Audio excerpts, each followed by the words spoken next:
najua umetoka mkoa wa Mara lakini umeweza kufika Dar es Salaam.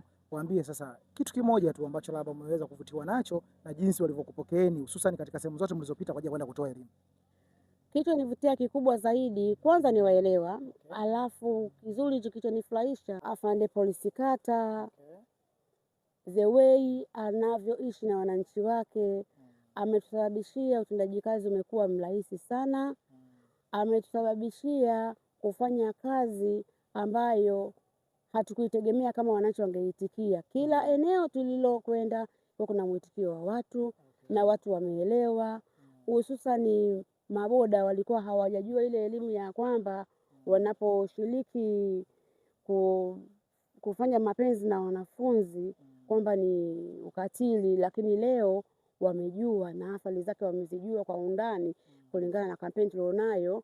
Maana kabla haijafunguliwa hiyo kampeni atuambie kabla hawajaharibiwa, lakini sisi lazima tuendelee kuifanyia kazi kama wadau wakubwa wa kampeni hii. Madam, shukrani sana kwa muda wako. Asante, nashukuru sana. Naam, mtazamaji wa Sanga Media, niko na madam hapo, lakini pia ameweza kuzungumza machache sana lakini ambayo yana mantiki ndani yake, lakini kikubwa unachotakiwa kufanya ni kuendelea kusubscribe channel yetu ili uweze kuwa wa kwanza kuweza kupata matukio yetu mbalimbali ambayo tunazidi kukuletea.